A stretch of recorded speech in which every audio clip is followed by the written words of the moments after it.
Imagine living your life after 50 and feeling energized and excited about your future. Welcome to the Women in the Middle podcast, the podcast for women who are ready to figure out what they want and create the life they deserve. Here's your host and master certified life coach, Susie Rosenstein.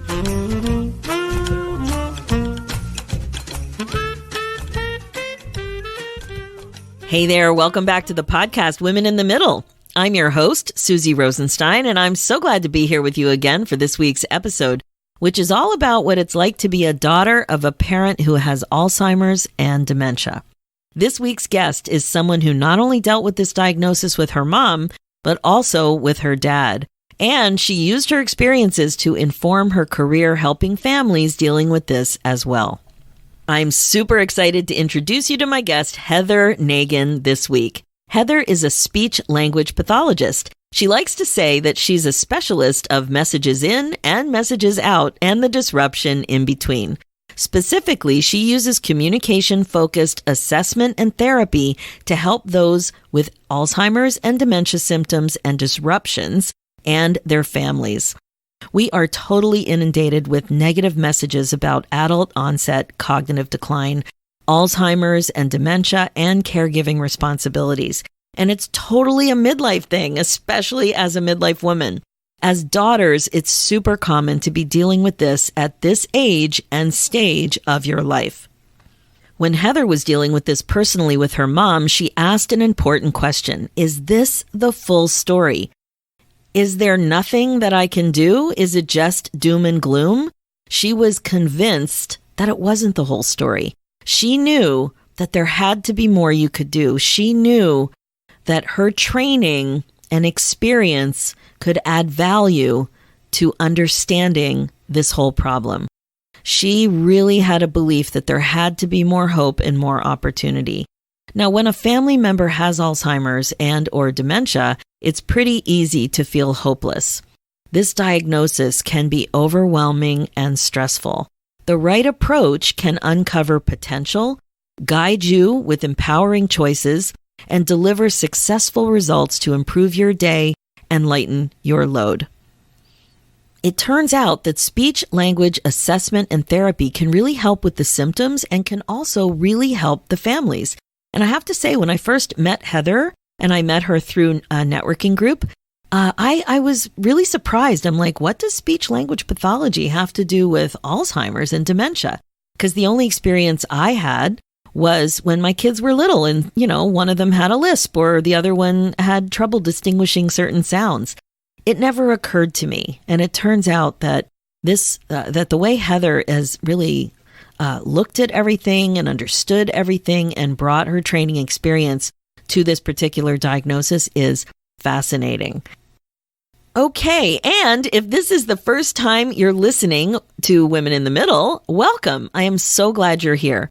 I think you will like it around here. We are all about doing this midlife thing together and laughing a little along the way. Sometimes it's about chin hair, and sometimes it's about how to get out of your own way when it comes to prioritizing yourself to do what's important to you. Whatever the case, you have more power and opportunity than you think, and I am here for you.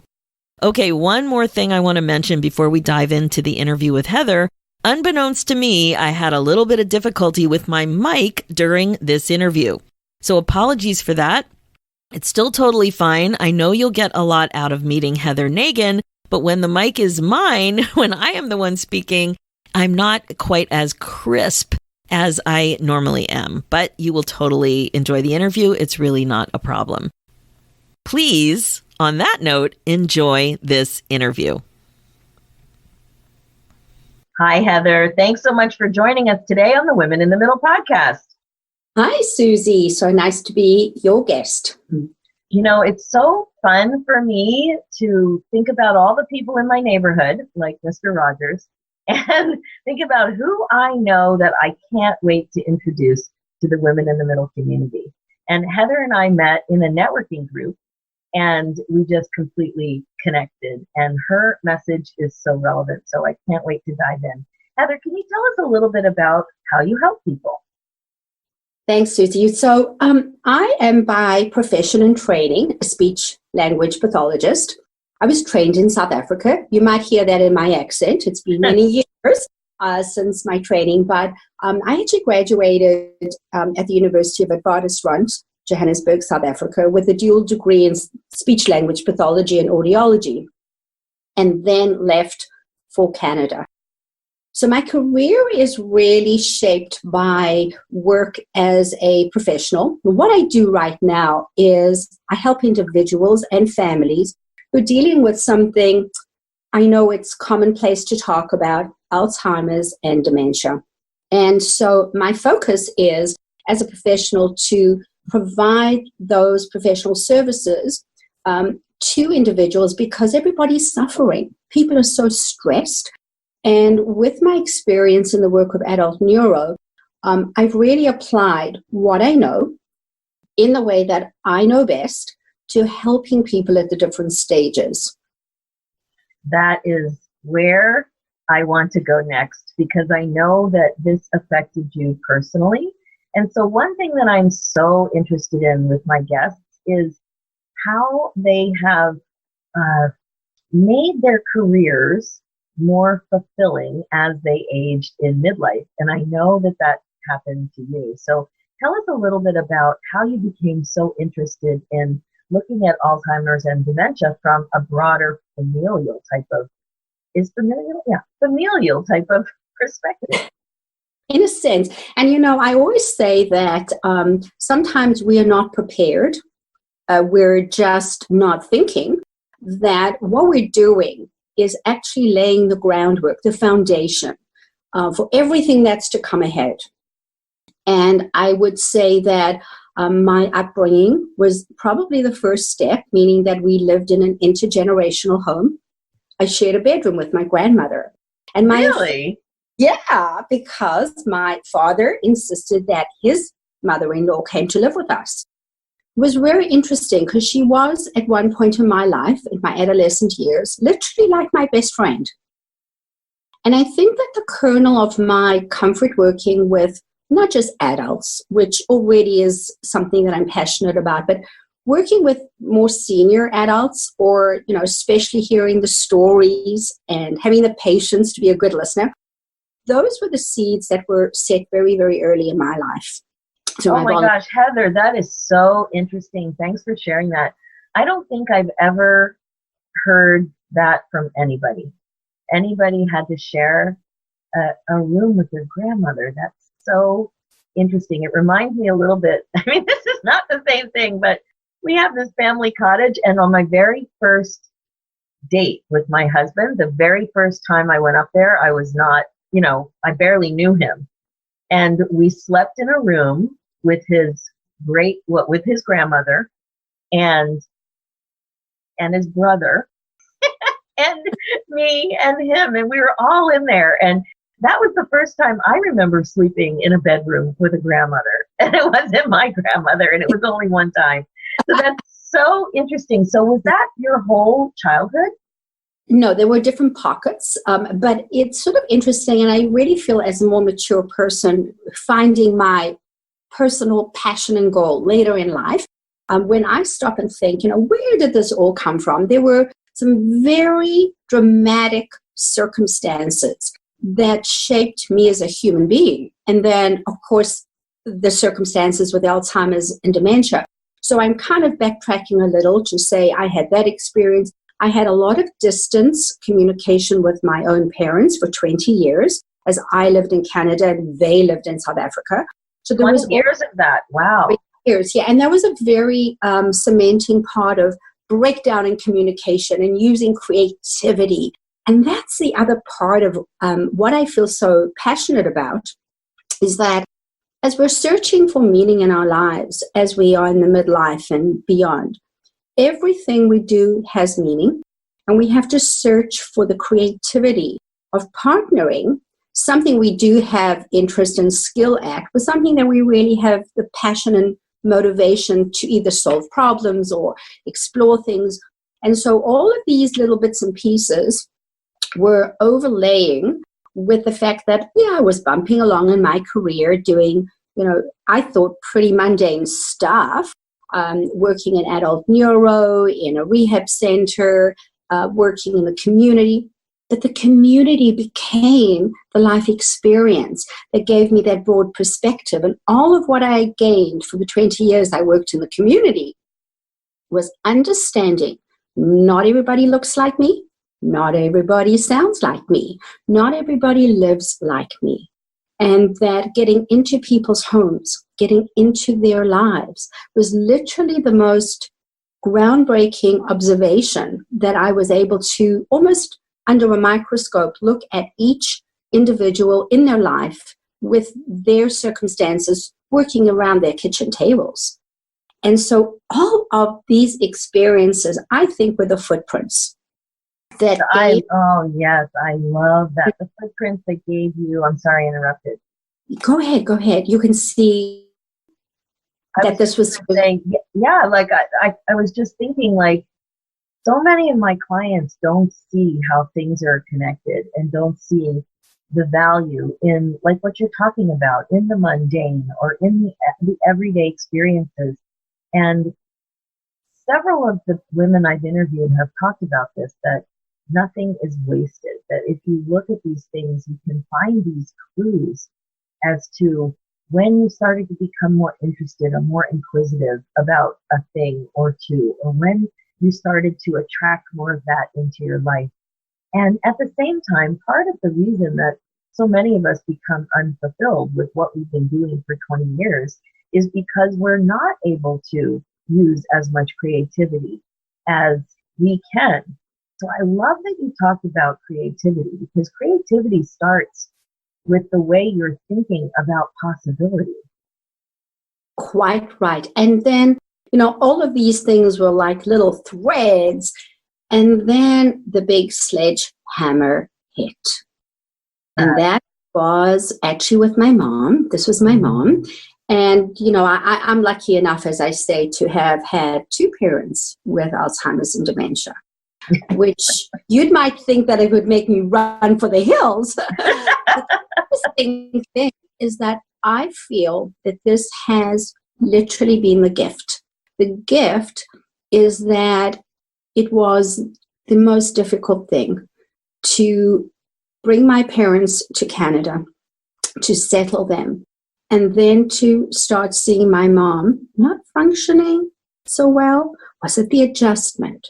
Was it the newness? Wasn't the language, that's for sure. And I was so busy with my life and my career and my kids and all those, life distractions. I don't think I was paying attention. How old were you then? Well, it's worked that out. So wow, I'm going to be telling the story here. I was in my 40s. Mm-hmm. So as this was emerging and then beyond, this was really, and I'm sure most people, that busy time of your life where it's almost hard to imagine anything other than a frenetic life pattern. Yeah, I call it a chaotic world. It's just a chaotic phase. And then all of a sudden, another 10 years goes by. You're just so focused on establishing your home, paying down the mortgage, doing your career. And the kids are going through so many changes at that point. Exactly. And so I really think that, and a big part was the busyness of my life. And I'm a real multitasker. So I'm an entertainer and I'm the son. And, I don't think that I was focused on the quietness of finding out until I did what was unraveling in my mom's mind.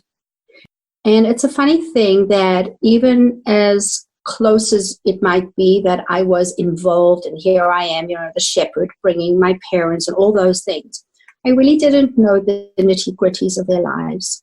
I didn't know much about my mom because of the distance. And literally, when I started to feel things weren't right and took her to the doctor and then went to the geriatrician, it was the biggest shock to be told that she has mild cognitive impairment. And it was that moment that I feel for the people who come and see me, is this emotional, I'm an insider. This is my thing. Like, I'm adult neuro trained, and yet my own mother with these apparently obvious symptoms was invisible to me. Heather, that is so important that you shared it, because of anybody, you would be the most equipped to see things, but it's like any of the stuff that we deal with when it's your own problem, it's much harder to see when you're in the pain and the swirl of the chaotic life. And maybe it wasn't even that painful, it was just really busy. But you were suspicious that something wasn't quite right. But even to you, it was a surprise. I think that is so important to share.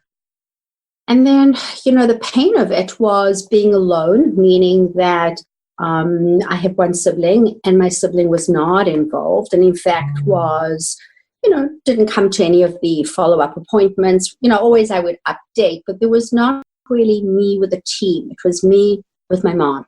My dad was not coming to any of these appointments. And so the pain of hearing, and then the pain of being the conduit for the family, and the pain of being dealt with as if, well, you must be the professional, or you surely must know, or hear the references. Pamphlet 1, pamphlet 2, pamphlet 3, goodbye, and I'll see you in 3 months. This whole rawness, exactly. Wow. That the experience was that I literally buried this whole diagnosis as if it was a small case of pregnancy. Now, we all know what happens with being pregnant. You can be a little bit pregnant, and hopefully if you're healthy, you're going to be very pregnant. But it was a very simple process of denial. And the interesting part of my story with my mom is that the emotions were really getting in the way. And that's a big part of coping in life, is unpacking the emotions and figuring it out and having people to talk to and someone to share this with and getting good guidance. And, I got none of the above. And so, yes, my mom was medicated, and yes, she was a dual diagnosis, as most circumstances are. They're not pure, clean cut, typical. There's no human being with that. We sometimes get complacent. Okay, so she got a label and a diagnosis, MCI, and a score out of 30. Hello? And what does this mean? Yeah, I don't know what that means. So, tell me more. It's a very big part of the actual diagnosis, and one needs it. So routinely, anybody who's being assessed needs to complete a diagnostic assessment, and it's really a cognitive screening.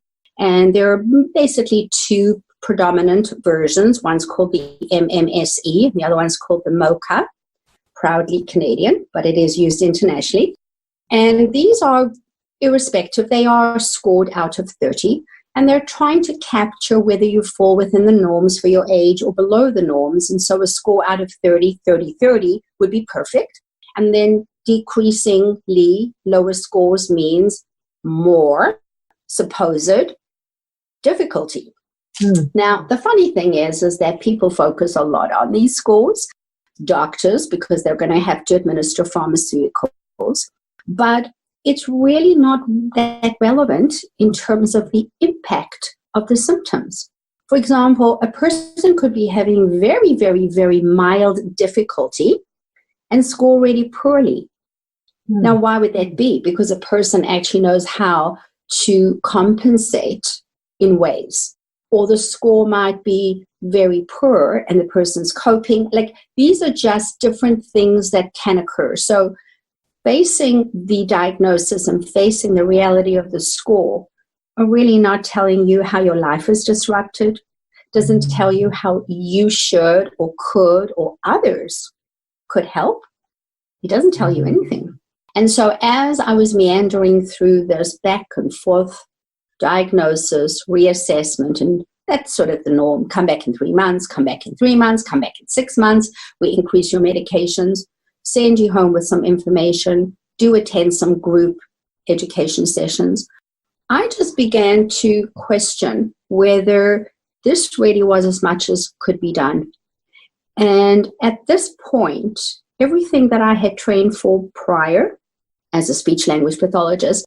In my work, working with head injury and working with families and finding practical solutions for and working within a team, I began to compose in my head, well, what if? What if? And literally it goes back to creativity. I kind of mapped out, well, where do I stand and what do I know? And why can't this apply to Alzheimer's and dementia? Why is this not being done? Why is this doctor not telling me, steering me? Why is my professional association not doing it? Why is nobody doing it? Oh my gosh, that's so exciting to me that you started to think that way. At a point in your career where so many people are just sick of it. So you were frustrated, but it drove you to figure out how you could be of more service rather than just say, forget it, I'm out. Exactly. And that frustration, I think, is such a critical part of how we move forward. And I always say that about my clients. Like if I'm looking for a client to work with, I have to have somebody who's curious and open-minded, somebody who values achieving personal goals, and somebody who's a little bit pained, stressed. Those are my 3 criteria. Yes, there has to be a story of Alzheimer's and dementia or mild cognitive impairment in the picture, but if I've got that kind of a person to work with, we can work. And I'm sure you would agree that that curiosity for solving problems or curiosity to ask why and not just be complacent is actually such an important driving force. As women, I think we are natural problem solvers in practical ways. But I have found in the work that I've done is that a lot of people assume a lot of information. There's a lot of myths floating around, and there's just, I'm so exhausted, stressed, and overwhelmed. I'm just going to sit back and accept what I'm being told as accurate. And I've learned there's not a lot of truth to that.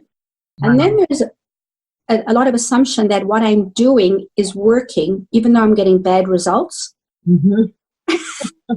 Does this sound familiar to you? It sounds so familiar. And, it's really, when somebody is ready to get help from me, they're also curious. They have a sense that there is more out there. They just know that they're not equipped yet to move forward.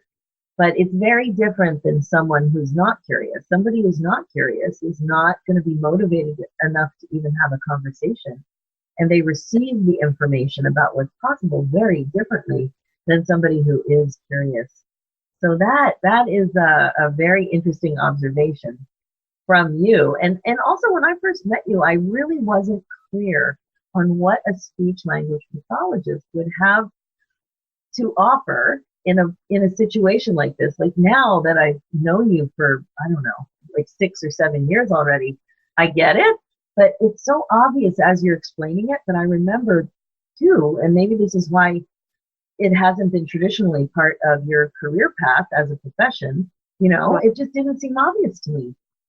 Exactly. And, in different pockets of the world, there is a different standard.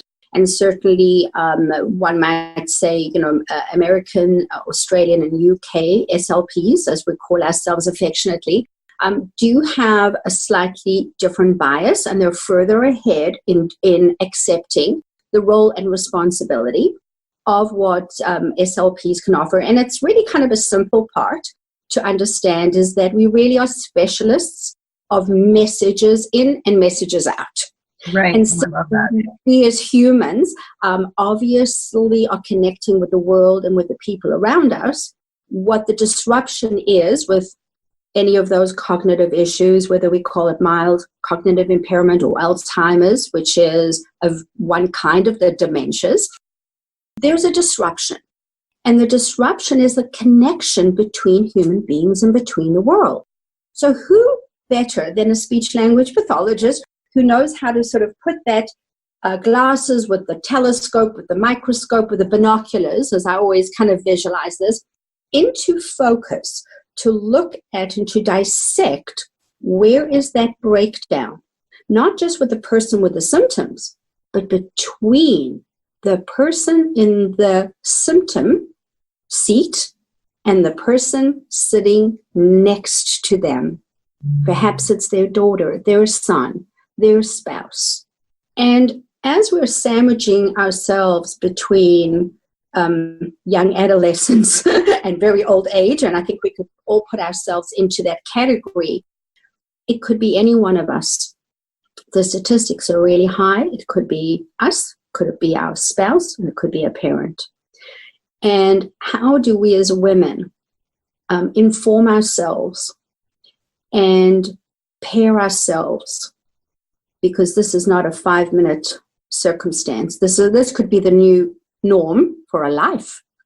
And all of these observations make us very much at risk. And the stress of dealing with the situation is huge.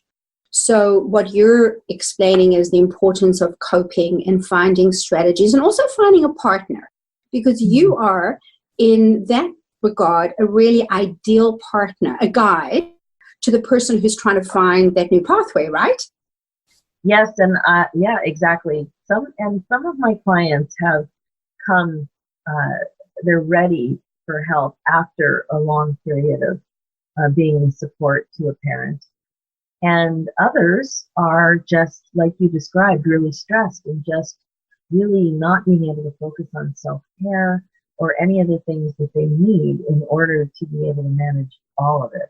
So what do you advise for women in particular who are finding themselves in a key, like a lead role of supporting a parent in particular with something like this going on in the family? It could be a spouse too, but I think most of my clients, it's their parents. Well, I think, women's roles have always centered around, the balance and the family, and in some ways advocacy.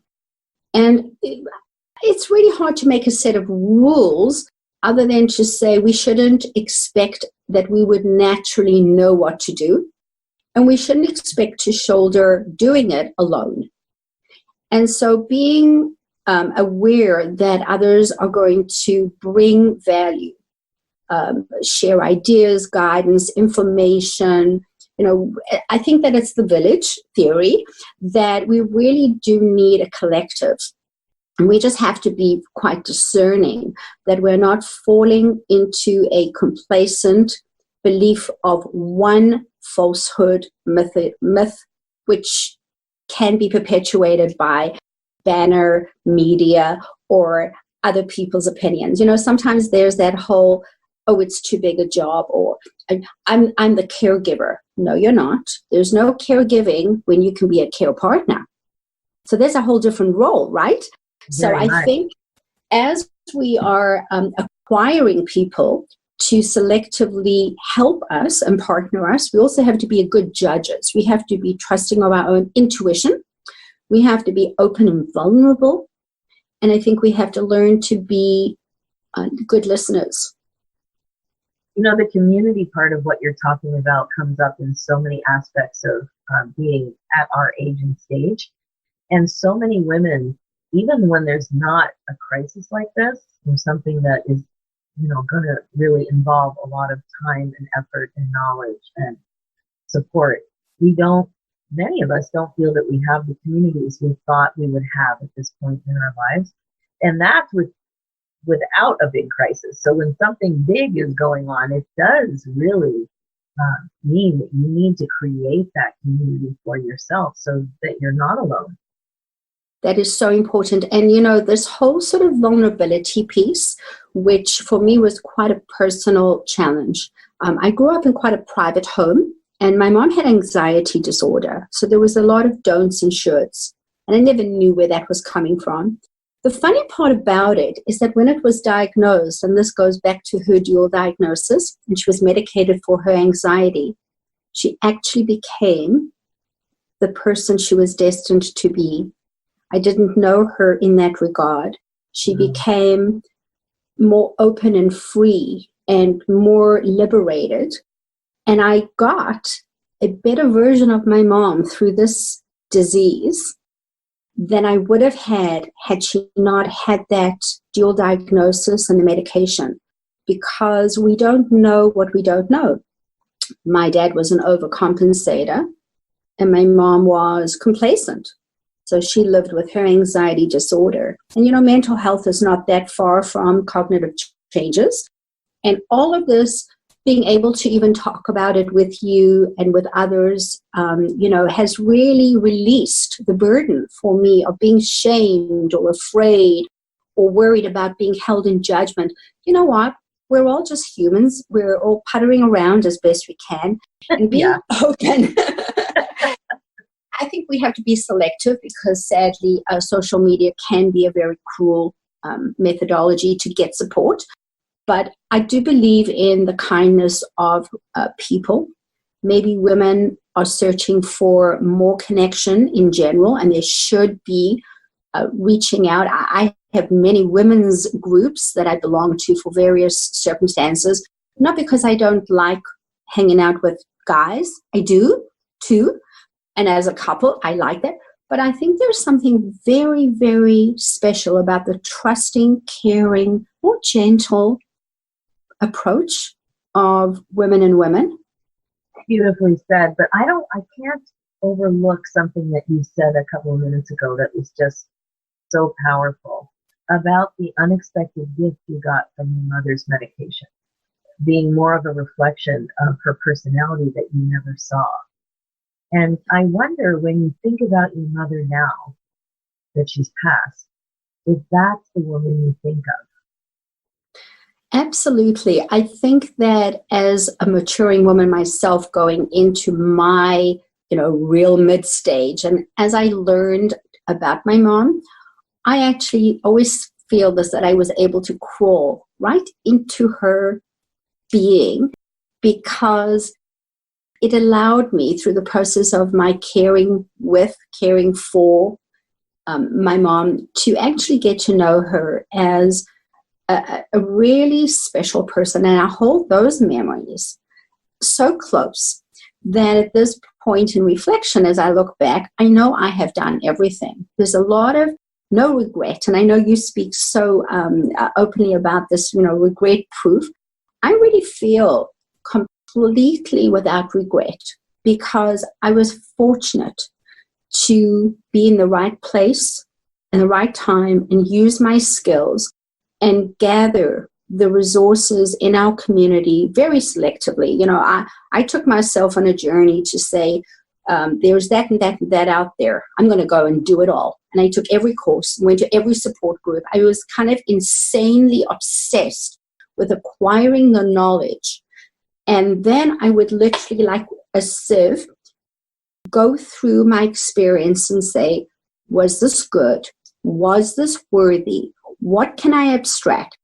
And in my office, it's really quite funny, Susie. I don't know that I've shown too many people this, but I keep a binder.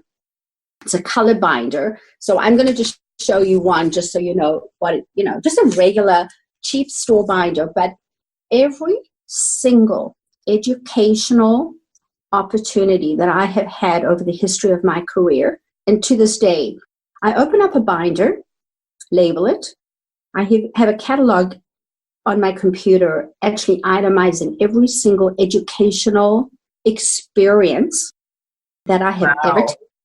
Like, I'm a research scientist and I do not have a PhD, but I'm just very methodical with honoring what I've heard, who I heard it from, what I learned. And I keep all of my files categorized by bundles. So I have like inspirational speakers, professional education, and so on. And I have them all labeled and I can access them on my computer. I know this sounds really unbelievably scientifically obsessive. It's just so organized and reflective. In me. But what's kind of a funny thing is that there are moments when I would say to myself as I was struggling, how am I to compare with the doctor? How am I to compare with that person who's published 25 articles or written a book or 10? And they're telling me something, and I'm dismissing it because it doesn't feel right, but they're so full of information. And then I would go and look at my information and say, I've paid my dues. I've studied. I've had a different education. And I have had the ongoing curiosity education. I have had my professional training. I have had my community work. I'm having the hands-on experience, and I'm a lifelong learner. And I'm acquiring not the equivalent of a PhD, because that is not what I have, but I am processing the information that's out there, and I'm like, this conduit is just filtering and filtering, and I never stop acquiring a new perspective. And so each year I kind of look back and say, well, what did I learn? What do I want to set myself as a goal for next year? What don't I know? Why is that important? What can I give back? And all of this became really a cornerstone to how I managed my managing and I guess coping with the stresses of my mom and then my dad's diagnosis, which was parlayed at the same time differently. And I had two parents running in two different directions, coping with the dynamics between them. And it's not an easy circumstance. But through it, I constantly reminded myself, I'm the girl to fix this. I'm the woman. Maybe I should reword that. I'm the person who is on this lifelong journey of curiosity and learning and partnership and sharing.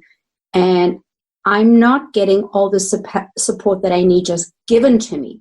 I am going to go out there and get it.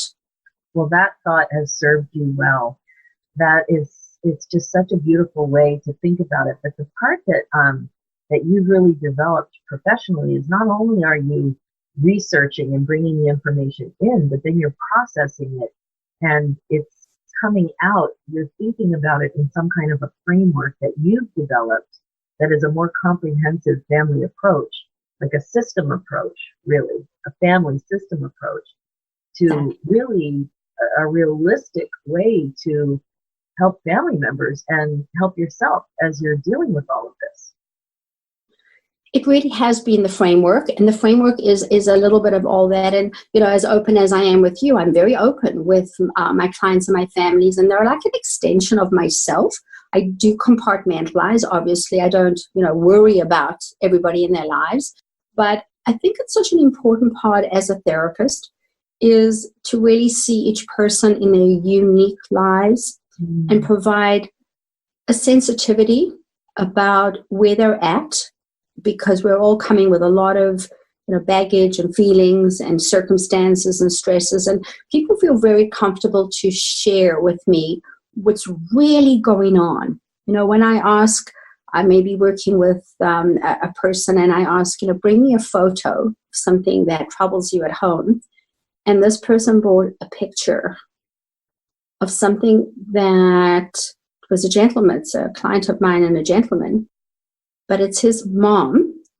And what's interesting about this is he brought the picture of something that he had not told the doctor, hadn't shared.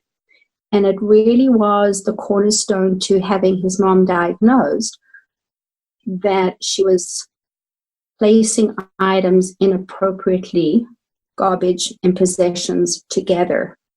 And it was troubling him, and he didn't really know what to do with this information. And I understood exactly what was going on because I had done the assessment with his mom.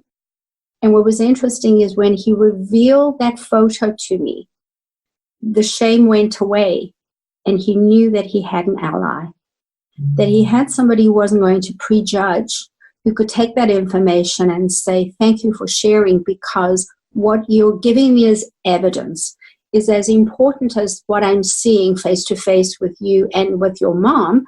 And what I'm going to do is steer you in the right direction to get the medical help that you need ASAP, so that all of that is happening on one front, because we always need we always need those experts who are trained in that. But at the very same time, we're going to be working on the communication strategies and the coping strategies and the community piece and all those bits and pieces, and the community supports through different agencies. But he knows he can trust me. And that's a sort of a strange situation. I don't work that often with a young male, this being the only son of this mother. But I feel that we as women sometimes have that capacity to be very mindfully patient and supportive. And I think that that goes a long way when we're reaching out for help in any regard. Right, right.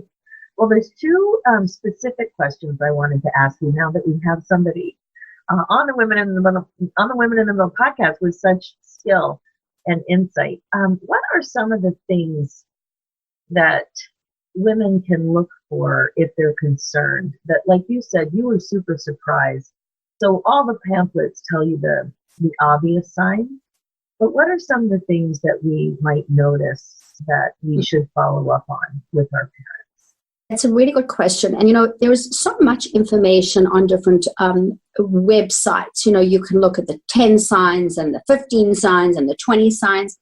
And, what's really interesting about all the information that is out there, and I will give you a summary list of my experiences as well, is that we as adult learners do not actually learn through being given written information when it comes to something highly charged and emotional.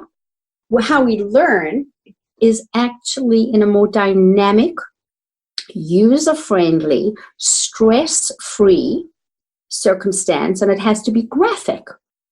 And so here we have this reliance on a book and a writing and a pamphlet and a brochure and a checklist, but really what we need is a person. So if I was working with somebody and I would tell somebody, what you should do, I might inadvertently go back to that same false checklist. Like if you have 1, 2, 3, what I would actually say is something a little different. I think that when you notice a change that you feel in your gut, that you even have a query, you don't know what it is about and you don't know the reason, we shouldn't be jumping to any conclusions. You are feeling something is not quite like it is with others. It's almost a sensory awareness. The best thing to do is to become a keen observer and keep a journal. And I mean a journal, you don't have to be as methodical as I might be, like in every circumstance. Although I do get my clients to do just that, later on. I would just put it in the awareness, because raising awareness is what we really need to do, is raise awareness that as we age, we do become forgetful. We do forget some words. We forget telephone numbers. We've got our cell phones with all this information. And so as we're bumping along, with this change, as we're normally aging, anybody who is a little different, such as I called to pick you up from, say, let's give a scenario. I phone mom and I say, be ready at 9:20. I'm dropping the kids off at school and I'm going to be at your apartment or condo at 9:30. Please be ready because we have the doctor's appointment or we got the hairdressing appointment. And then you arrive, and where's mom? She's not down in the foyer at 9:30. So the natural inclination is, I told you to be ready. I'm impatient. There's traffic. We have to be wherever. And there's a lot of misunderstanding as to what really happened. Now, if that just happens once in a blue moon, of course we can dismiss that because breakdowns in communication do occur. But when you backtrack a story like this in the context of the actual diagnosis, here are some circumstances that could be operating. Mom didn't hear you. And we know that there's a large correlation between cognitive change and hearing loss. And my background as an audiologist, since I did a dual degree, although I don't practice as an audiologist, really gets me to understand what is the impact of not hearing. So, just as an example, maybe mom didn't hear. Why? Were you speaking from your car phone, which is not the best transmission method? Were you speaking too quickly? Was mom in a room where there was background noise? Did she write down the information? All these things are possibilities. Did you phone and prompt her in the morning? Do you always need to prompt her? Did she arrive wearing the right clothing and the right outerwear for the right season. You know, if you are saying, Mom, why didn't you bring your raincoat? Maybe she wasn't aware that it was raining. That's a signal. Like, all of these little breakdowns are actually the clues.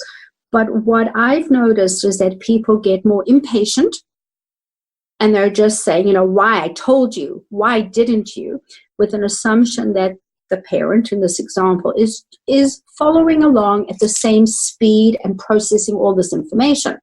So let's say you gather some circumstances like this, or you notice Mom is particularly quiet in social situations, or that you're walking together in the mall and then she's wandering off and doesn't know where she is, or she tells you, I parked my car and I can't find it. I often get myself lost. I keep losing my wallet, my keys. I don't know where I've put my items. Or you look in the fridge and you notice things that aren't fresh.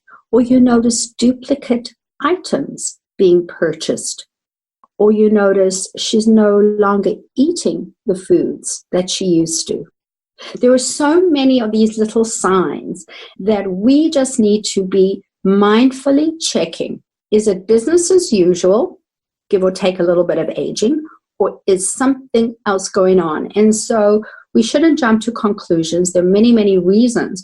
But let's say we respond by being open-minded and aware. It's time to go and see the GP. You need to go to the doctor and just get a wellness check. And you need to have that conversation. Matter of fact, you know, Mom, I think that, or you speak ahead with the doctor, it's really important just to iron out any other deficiencies and circumstances and not jump to conclusions, but to make it norm that in future you go with to the doctor, not send Mom to the doctor. Because if you have a concern, the doctor may not want to speak in front of the person with the symptoms, the same as they would want to speak to you. And you can always send the doctor information. They have an obligation to read it. They don't have an obligation to report back to you without the person's consent. But if you write a letter, email, or call and say, I have a concern about something, the doctor has to take that seriously. Ooh, so good. That important piece of information. Yes. So the advocacy and the communication that is an important extension of my professional work is, who do you tell? How do you tell it? Who do you involve? Where do you poke your nose into? And as women, we really have this ability to morph to whatever we need to be. We need to find out who are the gatekeepers of the information and become allies, and who are the obstructors and try to avoid those people, and try to kind of, I know it's a tough job, but we have to give ourselves permission to not just be complacent. Yes, that's so good. Okay, one more question before I let you go. For somebody who is very much involved with a situation that's getting worse, what can you offer in terms of coping? Some of the strategies that may not be as obvious to support this amazing woman in the middle who is doing her best right now, but very frustrated and feeling overwhelmed. Well, the first important thing I guess I would always give is I always give hope, because I do follow a rehabilitation model, meaning that I approach all of these cognitive diagnoses with the same, it's a universal message of it's a disability. We have to look at United Nations, World Health Organization classification. This is a disability. And for any kind of a disability that is a physical or cognitive, it doesn't really matter. We really have to look at the fact that it has an impact. It has an impact and it has a trajectory. And just because it's been known that these are chronic circumstances, that means that they didn't happen today and they'll get better. They're happening slowly, quite insidiously, and they might be quite progressive, and that we do expect that over time that they will get worse as a condition. There's been, up to more recent times, there's been a sense that, well, we may as well kind of like just prepare for the end. And I say no, because the hope is that if we do approach this as a rehabilitation opportunity, then what we have here is to examine the situation right now. So if somebody comes for help early, that's the right now. If somebody comes for help later on, that's the right now. It's never too late. And at the point of meeting that person and giving a measure of hope to the person is to actually get the facts. We cannot solve and cannot give strategies unless we know the facts. And the facts means as basic as the assessment. And so for me, in my profession, that means one face-to-face direct contact. Now, with technology and so on and so forth, it's become easier to do this by a video conferencing. Although in my experiences, my clients travel to me for that because the dynamic of being in the same room with a person is not easily transmitted in even something like we're doing today with video conferencing. So I think that the assessment is critical. And here's where I might differ from many of my colleagues. My colleagues might use a very traditional, standardized assessment, which does not yield the right kind of information. And I use a dynamic, personalized, evidence-based assessment. So when I have the facts, when I have that information, not just the fears and worries, although I do want to hear all of that, and I do questionnaires with my family members and so on and so forth. Once I have seen the person, I would say that the strategies are not general strategies because they will give general success. That might mean 50%, which I don't really think is good enough. We want to be strategically between 80 to 100% successful. That means that if I know what will work in your situation, and I tell you that one strategy could be such an important skill that you need to learn that will completely shape how you manage everything else from that point. That's the strategy that I think we need to tell. So even though it's tempting for me to say, be this, do that. No, I say if you want general information, do look at the internet.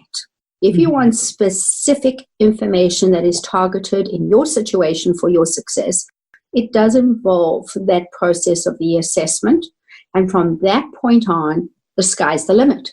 Because creativity, which came up earlier in our discussion, is actually the key to the success of implementing the right strategy in the right way, for the right reasons, for the measured impact that we are agreeing will help the person with the symptoms and help.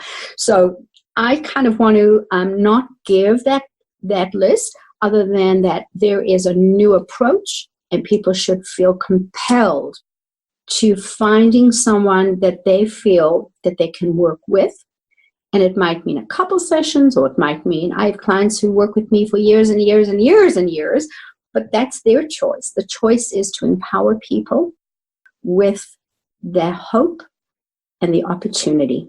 That's the best strategy. Yeah, no, I really like that. And just knowing that it's okay to ask more questions and to be more demanding in a good way for more creative solutions that are very customized to the exact situation.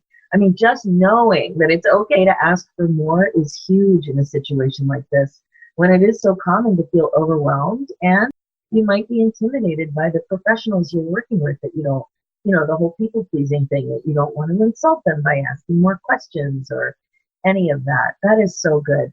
So Heather, do you work with people outside of your local Toronto, Thornhill area? Well, I do, because a lot of the families that I work with, it's sort of interesting.